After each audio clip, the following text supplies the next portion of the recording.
So I definitely don't want to make light of people that may have actual eating disorders. Okay. But I think I have an eating disorder. Uh-oh. There was the time last month, or actually earlier this month, for Easter, and I overate, right? And then we were at my dad's house. And again, I don't know if it's me overeating or just the way that, like, my side of the family prepares food still. Right. With lots of, like, grease and filth and so forth. Because my dad made this, like, pierogi, like, casserole thing. Okay, I always like a lazy pierogi kind of a thing. Sure. And I didn't have a lot of it, but it was really good. Like, I maybe had, like, a 3x3 square of it, like what you would think in your mind, like if you got, like, a square of lasagna. Like, I had that. Right. And it has been, like, tearing me apart since Sunday. Oh, boy. Yes. Joe, I think you should go get checked. But if you go to a doctor, then they tell you they find something wrong. Well, I have a follow-up with my doctor. I have to look. I have the card in my wallet. I think I do. But, yeah. My follow-up with the doctor isn't until May. My next doctor's appointment is in May. So we'll do a double doctor episode. Oh, yes. Fantastic. Yeah. Maybe we can get them to Skype in, Joe. Oh, my God. So, yeah. So I have a follow-up then, but that's more so about the inhaler that they gave me instead of me getting, like, the over-the-counter one, you know? They gave me, like, a prescription one, and this is to see if I needed to go up to the next level one. Right. And he had told me that I should do 2 shots of it first thing in the morning and then 2 shots of it during, like, at the end of the day. And then if I need it any other times during the course of the day. I don't do it that much. Right. And I just got prescribed it maybe in January, maybe. And I'm supposed to be on my second refill for it, but I'm only like halfway through my first refill of it, if any of that makes sense. Right. Because I don't use it as much as he told me I should. I'm just using it as much as I think I should. I think you should go with what the doctor says. I think I should go with the doctor said too, but these are the real foot ailment, the real ailments. But I say foot because it's on my mind because we are getting nearer to bloat foot season. Oh no! Yes. No bloating as of yet, right? No, nothing right now. Nothing. We're good. I haven't been on a scale since the doctors. I don't do that sort of thing. I don't like to know what's going on. I gotta go find the nearest truck scale. So there you go.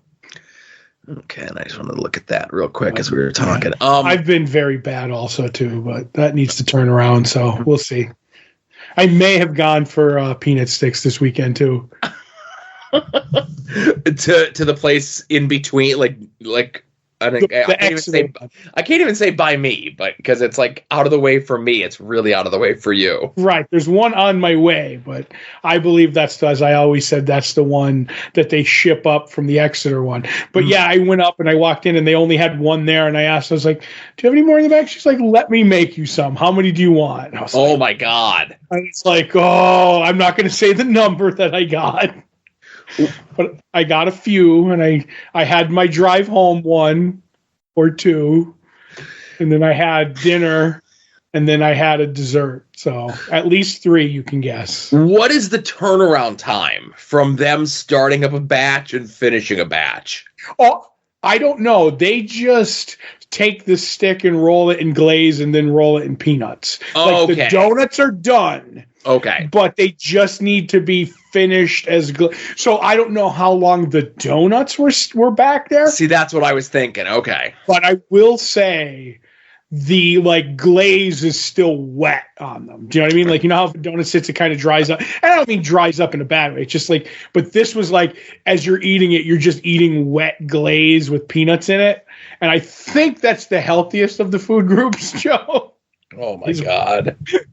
And I was like, I think I have to go to Peanut Stick Anonymous, Joe. So, But we were at a 50th wedding anniversary this past weekend as well, and it was another situation where I came dangerously close to overeating. Right. But in my mind, I'm like, I'm just eating chicken, right? It's okay. Chicken's healthy. Any rice?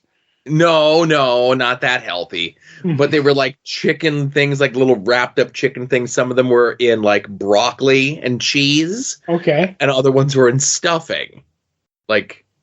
They were like little wrapped up chicken things with broccoli and cheese inside or stuffing inside. Mm-hmm. I had a couple of those, maybe approaching double digits. They were really good. And yeah, I definitely think it's one of those things where like if the food is there and I have access to it, like it's a switch and I can't turn it off. I have no idea what you're talking about, Joe. So,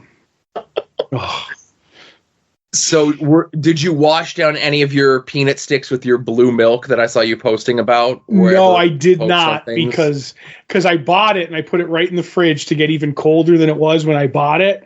And I haven't even cracked it open. I'm going to do a swig live here because the fans demanded it, Joe. Oh my God.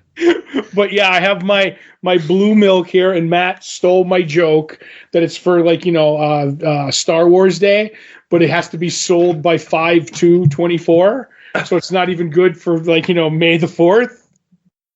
But it's so cold in my hands right now, Joe. And listen, it's me cracking it open. Did you hear that? I heard it. I'm going to let it breathe while I, smell the aroma, the fragrance. It smell. You know what it smells like? Because it's vanilla. It says right on the front. It smells like good icing off a cake. Okay. Right. Not like that solid icing, that like softer icing. And it's really blue, so I don't know what it's going to do to my insides.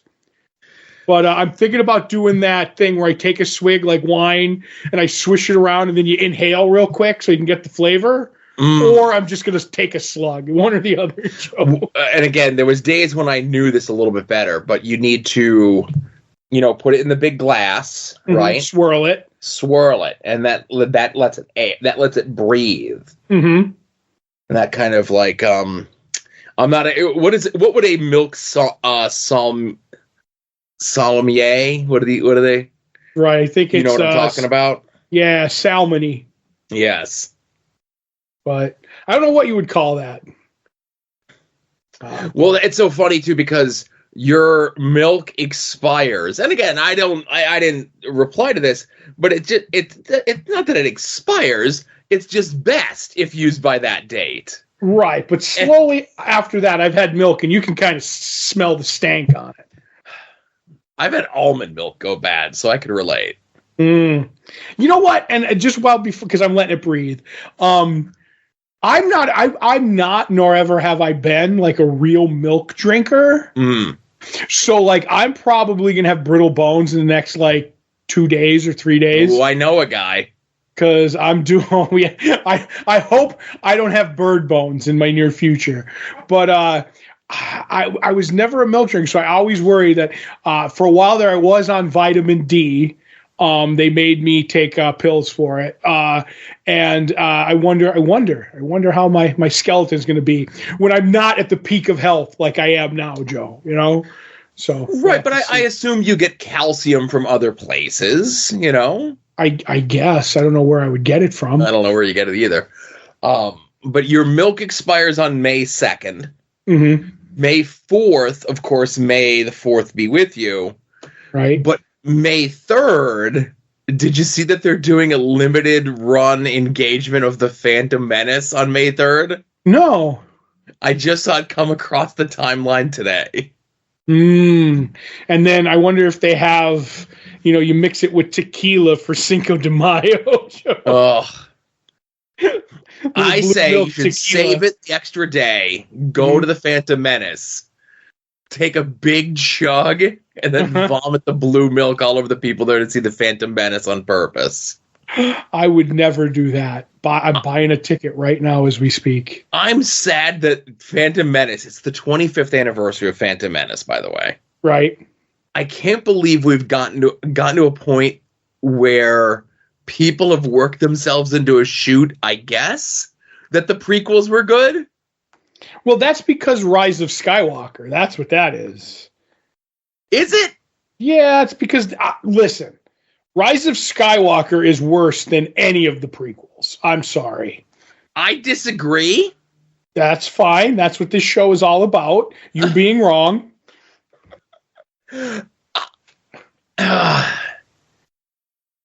I'll say it's maybe as good as Attack of the Clones. Mm-hmm. Is it the third one? The third prequel? Is it called Revenge of the Sith? Revenge of the Sith. I think a lot of people have like rose-colored glasses for that one because of the big fight scene at the end. Right. But that fight scene has zero passion to it. It's, two guys on a green screen yelling at each other. The best lightsaber battle is the first one from the prequels with Duel Qui-Gon. of the Fates. What? With the song Duel of the Fates? Yes, that's the best lightsaber battle. Without a shadow of a doubt. It's very nicely choreographed. Mm-hmm. Which one's better, Joe? I like Empire Strikes Back's lightsaber battle better. That's a good one. Yeah. But everything about that with Darth, that's a great battle. But Phantom Menace is not a good movie. That's okay. A terrible movie could have a great scene. We talked about this on the Patreon this past week in regards to Superman 3 and Batman v Superman. So I can't think of. I think we need. I'm out of movies really. So there was a movie podcast that I used to listen to that I don't listen to no more. So they would do like a top 5 list of like blah, right? Like whatever. I wonder if they did or if we could do top 5 bad movies with a good scene in it. Right. We probably could. I know 2 already. I know 3. Oh, okay. But yeah, I would watch Superman 3 again. Mm-hmm. What if given the choice and I had to pick to watch Phantom Menace, which I own, or Batman v Superman again? I'd probably watch the Phantom Menace. I would probably watch it too. Yeah. But you know what? Yeah, I don't know. Then it comes down to Gal Gadot versus Natalie Portman. Right. There you go. All right. That's the way I go. So, but I kind of list towards the greasy side occasionally. So I do. I know I'm strong in the grease side. Some people would say the grease is strong with this one. Yes. But so should I take a swig of this or what? Yes, take a swig.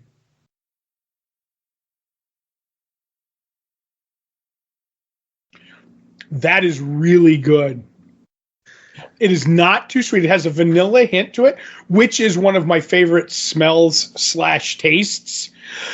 So it has a hint, and it does taste a little bit, like I said, really good icing, but it's not overpowering, and it's not like syrupy sweet. Like you're like, oh my God, this is the sweetest thing.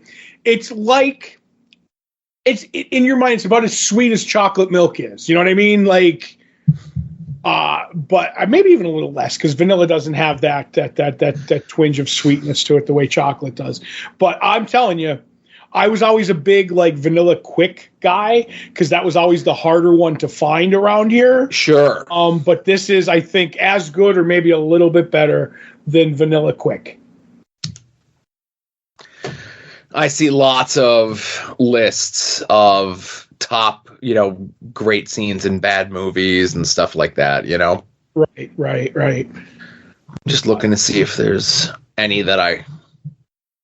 the more that I talk about it tasting like icing, it tastes like like vanilla milkshake, but thinner. Because it's obviously not thick like an ice cream shake, like a float or whatever. So that's the best way to describe it. Is it's a vanilla milkshake, but like thinned down. There was one time I was somewhere, and for whatever reason, I was in the mood for milk. And I went to like a convenience store, grocery store, whatever, and I bought like the one hitter, right? Mm-hmm. And it wasn't like plain milk; it was the vanilla flavored milk. So I've experienced that before. So this just has the tinge of blue, whatever, to it, right? Obviously, yeah, to give it that, Luke Skywalker childhood nostalgia. Mm-hmm. I might stock up on this. This might be my, if they should do this every year and collect the monies, and this should be the Star Wars monster cereals. Like every close to May, they put out the blue milk, and I will line up. Oh, so good. So I pulled up 1, 2, 3, 4, 5 different sites of the good scene in a bad movie. Right. And to a list, Todd. Right. All 5 of them have the chase scene in Batman v Superman. Okay. And the lightsaber scene in Phantom Menace. They don't have the junkyard scene in Superman 3? None of them have the junkyard scene in Superman 3. Then I can't trust any of these lists. By the way, I'm not in the school of the car chase for you. I just, whatever, Mm-hmm. For Batman v Superman. Dawn of Justice, get the full title out, Okay. A lot of them are wrong. Like, says Spider-Man 3 when, Sandman's origin, that's not a good scene. Wrong. That's a great scene. 2 different sites have X-Men Origins Wolverine, both the opening war montage that shows Wolverine and Sabretooth's history together, and the Deadpool fight scene as good scenes in that movie. So they're both incorrect because it's only 1 good scene, and then 2, neither one of those scenes are good. I stand by the Sandman scene being really good, of him trying to grasp the pendant while his body's falling apart. That's a great scene, man. It's all right. You know what? And I'm not doing this to be, anti-Joe. It's way better than the car chase in Batman v Superman. And that's all. And I I think Spider-Man 3 is unfairly maligned. No, it's fairly maligned. It's not a good movie, but it's not as bad as everyone says that it is. Listen, let's put it. Oh, wait a minute. There's a good scene. The only good scene in Spider-Man besides 3, besides the Sandman thing, is the bit where with Jazz Bebop Spider-Man. Yeah, the hipster dance scene. Right. If that was the rest of the movie, that I would have gone with it. If that's the only thing that I like about Spider-Man 3, pretty much. The fact that Sandman gets away, even though he was part of murdering Uncle Ben. It's like, oh, bye, Sandman. So stupid. So stupid. Yeah. Though Ron Howard's daughter as Gwen Stacy at the time, perfect casting. Okay. Perfect casting.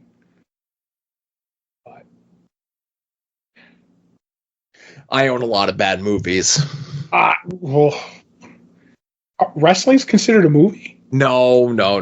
How dare you? Very cinematic. But, yeah. But I did see a movie recently with Kirsten Dunst, a.k.a. Mary Jane Watson. Oh, okay. What was it? I don't even know what she's in these days. Civil War. They made the Captain America Civil War. I thought you guys saw that when it first came out. We talked about it on the show. Yeah, we did, but I saw the extended version where it was because of potato salad, Joe. That's a different... Okay. Right, but no, this is a different Civil War. This is came out this year by Alex Garland, the guy who directed Dredd, and he wrote and directed a couple of movies like Annihilation, which was based on a book, but he wrote the screenplay. A movie called Men, and Ex Machina, which is not the comic either. but one of my all-time favorite movies. And he's probably my favorite director of the last 20 years. Wow, look at you, Mr. Movie. Listen, people sometimes call me a bit snobby because I like will talk directors instead of like just the movies and stuff like that. But I really like him. I think he's great. And I went to see this. I went to see this with Scott because I was looking for somebody to go. I usually watch these movies with Matt because Matt's a big fan of this guy too, and we've pretty much seen most of the movies, together. But he's down in Georgia, and he's in the industry. Is he allowed to go see movies anymore? Right, he might be in Civil War for all I know. But Scott volunteered because he's a big fan of the guy's stuff. So we went, and the one thing I'll say is because he kind of his movies aren't like action based or like comedies or whatever. The quietest movie I've ever been in, like with people, nobody talked during the film, and it was it was one of the best experiences I've ever had with and the theater wasn't empty. Do you know what I mean? Right. But nobody talked throughout the movie. And I was like, how can we make this a law? This would be great. But the movie's basically a dystopian, like not too far in the future, in the far-flung future of 2026. No. But it's sometime down the line where a civil war has erupted in America. And there's these reporters of different stages in their career all heading to Washington or near Washington, D.C., where the fighting's converging. And it's about trying to interview the president as the getting a quote as the country is about to fall apart. And that's it. Like, a lot of the things that I see with people having a problem with the movie is none of the Civil War is explained, how it all comes about. You know what I mean? That's the backdrop. The movie is about these reporters, getting across the country. And I thoroughly loved it. I think it wasn't ham-fisted in any way. It was never woke or anti-woke, like any of the buzzwords. It didn't look. I think everybody's going to hate this movie because they can find something that they dislike about it. And that's why I kind of liked it, because it didn't fall into about a political movie. It didn't fall into any of the camps or the traps that you think they would. And I really enjoyed it. And the thing he does really, really well is he knows how to use silence and sound very well, because there'll be like silence in the movie, and then not a jump scare, but something will happen and that's really cool. And you're like, okay, he's using sound very well here. Or when they're documenting an attack, they're using the photography, and you'll see the attack, just chaos happening. And then somebody will take a picture, and you'll see what the black and white picture will look like in the newspaper, if that makes any sense. So for 2.5 seconds, you go from a war-torn scene into this is what it looks like to me or you in the newspaper. And it kind of blows your mind in the how they're different, if that makes any sense. It's like, okay, this is how I visualize it, but this is how it is. And it's night and day. And I'm like, this is absolutely fascinating. And it was very sad at times, funny at times. And I'm like, wow, just really, really cool. And I was happy because this may be his last movie. He's talking about only writing movies from now on and going back to work with Danny Boyle, because he was the guy who wrote all of Danny Boyle's earlier movies, like Sunshine and 28 Days Later and stuff like that. So I highly recommend it. I'll say this, I think it's been out for a week or a weekend? 2 weeks now. I think it's 2 weekends, yes. Okay, so it's at it's allegedly, and again, you got to take these into consideration. It's saying that its budget is allegedly $50 million. Right. It's already pulled in $45 million, which again, for technically one of those A24 movies, that's really good, right? And you said that people are going to hate it. It has, and Rotten Tomatoes is what it is, but it's a way to judge these sort of things. It's got a 72% audience score and an 81% critic score. Right. So that's really good, right? Like, and what I would say, it's kind of like, I just mean, because I've seen the people online. I made the mistake of going online, Joe. Right. And it's all the people, like, if they're on the right, they complain about these things that kind of that they hint at the left in the movie. They don't nail you with it, and if they're in the left, they slam on it, like, for the little bits that are on the right. They're not very heavy-handed, and because these things don't align to their philosophies, they bury the movie, if that makes any sense. So I see a lot of the hatred, and I don't see people. Do you know what I mean? But that's how you look at anything, and the strongest things are the people screaming. So, if that makes any sense. But I do think the future. Me and Scott were talking this. I really like A24 as a film studio, because I feel that they're the modern day Miramax. Is that they're willing to take big swings and not have like, oh, what's going to be the next tent pole? Like, that's what we want. Where this company's doing like $20 million and $30 million movies.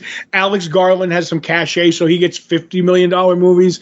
And this is like, people, they want to have those $1 billion movies. It's like, no, wouldn't you rather have 20 or 30 great $20 million, $30 million, $40 million movies to make $100 million and make that money and have like the media darling kind of stuff instead of, and as much as I love them, like all superhero movies, you know what I mean? Like, just they at least try interesting and new concepts, and they're not going to be pigeonholed into trying to, like, they're trying to make good films instead of making popular films, if that makes any sense. It does. So, obviously the spirit of the, to the blockbuster, to the big budget, whatever, can be traced back all the way back to Jaws. Yeah, that's what I always heard. Yeah, some 50 years ago, whatever it was. But I kind of actually put it as we're talking with 25 years ago, with both Phantom Menace and the first Sam Raimi Spider-Man coming out. Like, it's all cyclical, where it became that these $100 and $200 and $300 million movies were the movies that were bringing in they were becoming events. But that was the thing. You would get one, maybe two of those a summer. And then it got to the point where every movie had to be that. And I sat here and, I remember people telling me every time a new slate of Marvel movies would come out, everyone's like, this is the one. This is the one that's going to kill, this buzz and all these franchises and all these things and all these whatever it is. And like, kind of sort of, it took the pandemic to do so. Right. And it took Disney/Marvel sticking their feet in the sand and saying, nope, we spent all this money on Eternals. Even though the pandemic is still kind of sort of completely out of the woods just yet, we're going to release it in theaters.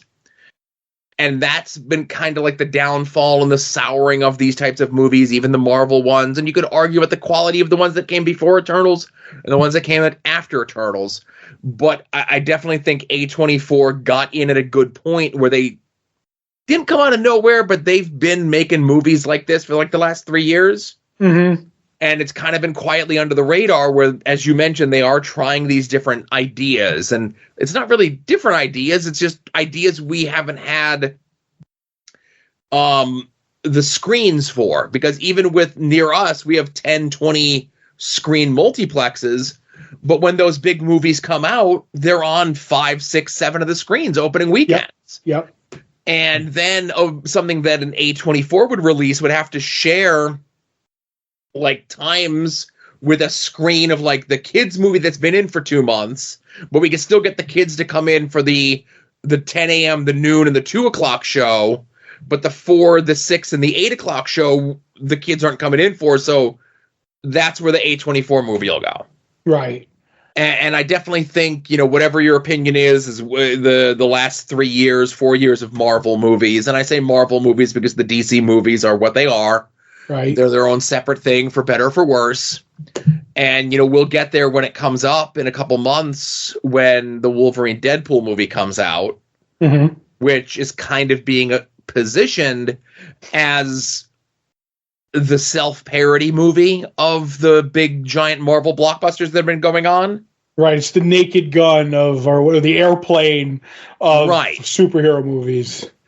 Right, of Marvel themselves, and then what does Marvel do? Does Marvel then go and buy A24 or make their own A24 and start going back to basics and making the smaller movies? But what's a smaller movie to them? That's not a 30 or 40 or $50 million budget movie. That's only a $150 million budget movie as opposed to a $300 or $400 million budget movie.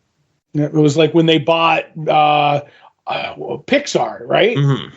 You know, they were making all the good movies.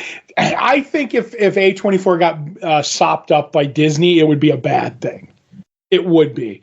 Because they seem to, like, anything with some cachet and some, like, quality, it seems like they bring it in and then, you know, they kind of want to, they forget what made it what it was and they want to twist it to, like, the Disney, business model. And that's never a good thing with something like A24. Mm-hmm. But that's just my opinion. We'll see. Who knows?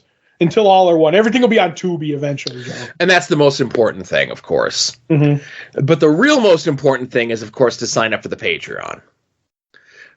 Patreon.com/LongboxHeroes. We just recorded this past week, and it's up there for the $5 folks. Everybody else will get it at the end of the month or the beginning of next month, however the schedule goes, 2 weeks, whatever. Our discussion of Superman 3, which after the mics went off, I say is up there with one of our best Patreon episodes. Yeah, I think it's up there with the Captain America. I really like the Captain America one. Right. But, you know, everybody loves Superman. Yeah.